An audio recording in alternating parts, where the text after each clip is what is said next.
Compañeros, saludos. Yo soy Eduardo Gómez Trejo, alumno de la Universidad Autónoma de Zacatecas, y estoy grabando este video porque forma parte de mis actividades a realizar en la unidad de estudio número 3 de la materia Historia Regional, impartida por el doctor Óscar Edilberto Santana Gamboa.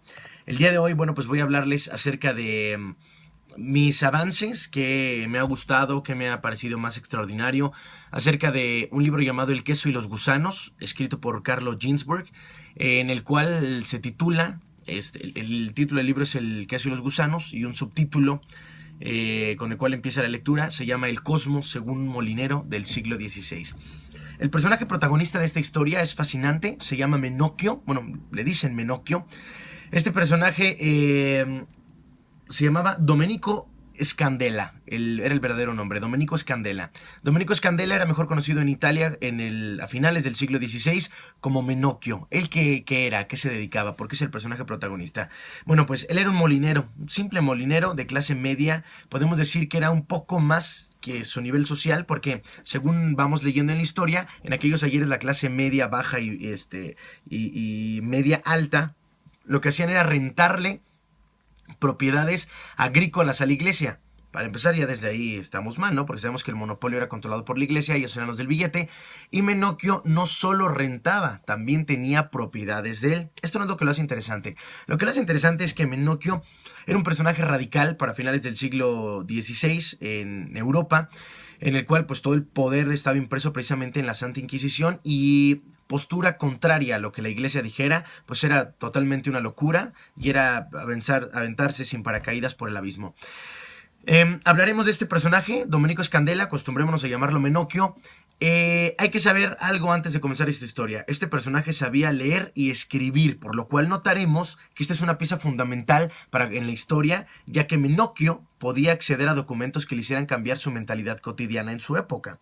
Vamos a hablar aquí, vamos a ver dos vertientes. La primera es la vertiente folclórica, la cultura de las clases subalternas, como lo maneja Carlo Ginzburg, o cultura popular. El autor, de forma fenomenal, dice que hay que dividir a la sociedad. De un lado están los ricos, aquellos que pueden acceder a la escuela, ya sea de paga o de gobierno, y que esas personas que acceden, ese núcleo que accede a la cultura, manejará a lo mejor la misma cultura que tengamos los estudiantes de esta universidad, los maestros, aquellos que tienen un celular en su mano y deslizando el dedo pueden ver cuáles son las noticias del momento, los que compran periódicos, los que escuchan la radio, la televisión. Pero hay otro sector marginado que hace su cultura, crea su folclore a través de lo que la alta jerarquía les permite conocer.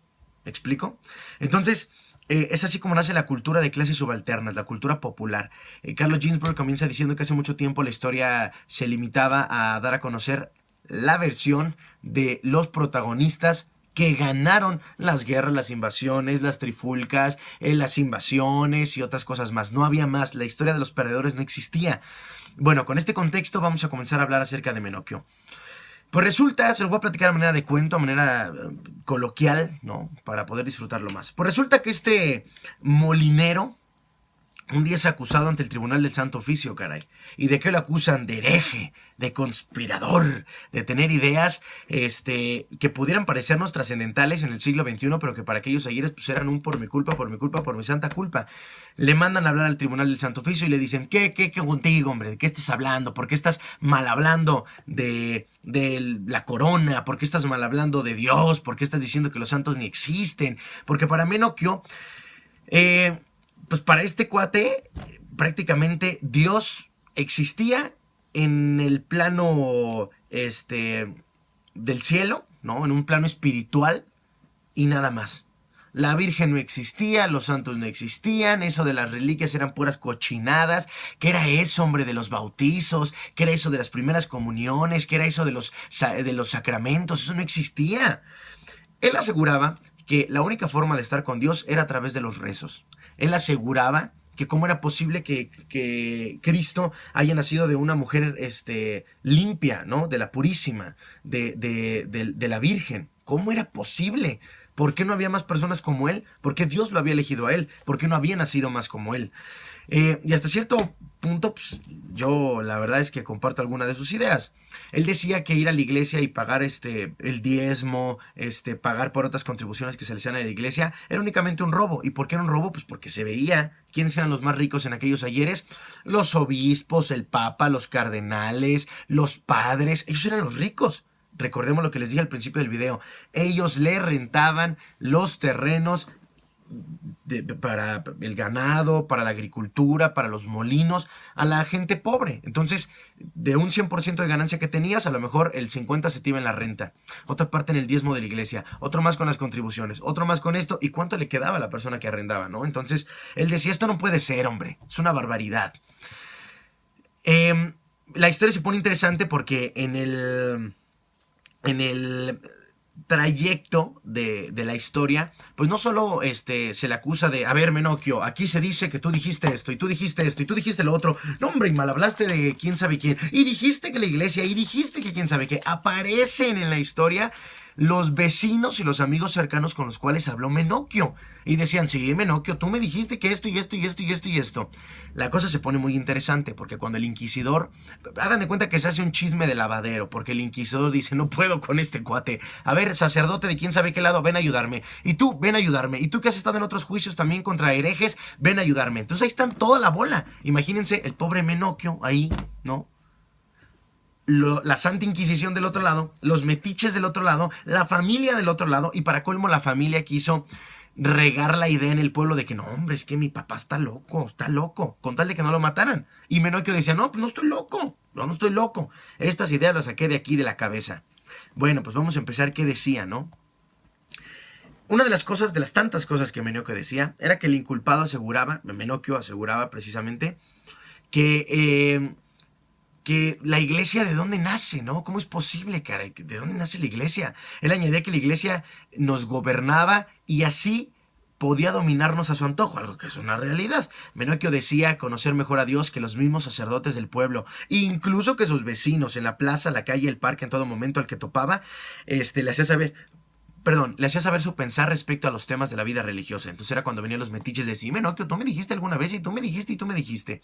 Bueno, la cosa se pone muy interesante porque Menocchio decía, pues yo creo que los santos han sido hombres de bien, han hecho buenas obras, por eso Dios, nuestro Señor, les ha llamado santos, y creo que ruegan por nosotros. Sí, pero las reliquias no merecen ser veneradas, ¿eh? Pues la parte del cuerpo de los santos son como la de todos nosotros. Al morir pelan, son inservibles. Solo debemos adorar a Dios, creador del cielo y de la tierra. El enjuiciado citaba siempre a cuanto autor había leído. Es decir, aquí vamos a hacer una pausa. Les dije al principio que Menocchio era un molinero no tan simple porque sabía leer y escribir.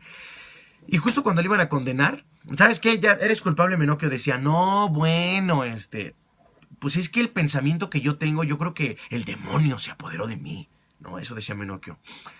Pero con el paso del tiempo Menocchio va diciendo, bueno, pues es que la verdad tengo que decirles que yo opino esto y esto y esto y esto. Decía unas opiniones muy radicales, muy concisas, muy firmes, no titubeaba. Cuando los obispos, cuando los padres, cuando los del Santo Tribunal le preguntaban de dónde sacaste esa idea, él decía, no, es que lo leí. ¿Dónde lo leíste? Y aquí empieza lo bueno. Menocchio tenía un círculo de amigos y de conocidos que quizá de forma inconsciente le prestaban libros a Menocchio. Le prestaban libros que estaban prohibidos, que habían sido editados una y mil veces, que habían sido... Alguien leyó un texto del evangélico de la Biblia, este cuate que lo leyó lo entendió de una manera y dijo, no, es que esto no va así. Lo volvió a escribir y lo editaban, lo sacaban a la venta, ¿no? Entonces Menocchio compraba libros, se los prestaban, pasaban de mano en mano, y Menocchio, conforme iba leyendo los textos, iba creando un juicio propio. Él, por ejemplo, dice que algo que me pareció espectacular, una cosa maravillosa, se los voy a leer tal cual, es que Menocchio había leído una leyenda, una historia medieval, la historia de los tres anillos, en donde dice que existía un gran señor que era dueño de muchos reinos y de mucho poder, y que dijo que al morir le iba a entregar un anillo precioso que tenía a uno de sus hijos para que éste fuera el heredero. El problema era que el señor tenía 3 hijos. Entonces, antes de morir, cuando ya sentía que venía la muerte, el señor mandó a hacer otros 2 anillos similares y le entregó uno a cada hijo. Y el hijo decía, uno de los hijos decía, pues yo soy el heredero. Oye, pero yo también tengo uno. Oye, yo también, sin saber al final cuál era el verídico, el original. Y Menocchio decía a uno de los inquisidores, es que la religión no sabemos cuál es la buena. Yo estoy contento de ser cristiano, muy contento, y sigo mi vida como cristiano porque eso me inculcaron. Pero si yo fuera turco, seguiría siendo turco. Y si yo fuera de Alá, de Mahoma, de Siddhartha Gautama, qué sé yo, seguiría siéndolo porque estoy orgulloso. Entonces, la controversia que se hace de palabras entre este molinero y los del Santo Oficio es inverosímil, es increíble, porque Menocchio tenía una cultura extraordinaria, leía, citaba, decía fechas, decía nombres, a veces se le iba de pronto así como algunas palabras, ¿no? Y no sabía con exactitud quiénes eran los autores, pero investigando, Carlo Ginzburg hace un trabajo excepcional y nos dice, ¿sabes qué? Lo sacó de este texto, lo sacó de este texto. Les recomiendo el libro, es una maravilla, la verdad. Yo me quedo, estamos leyendo 2 libros, El queso y los gusanos, de Carlo Ginzburg, y de Luis González y González estamos leyendo Pueblo en Vilo, me parece a mí mucho mejor, extraordinario, siento más afinidad, a lo mejor porque es de pueblo, ¿no? Y porque es de México, pero El queso y los gusanos los va a impactar. Cuídense mucho, saludos y muchísimas gracias.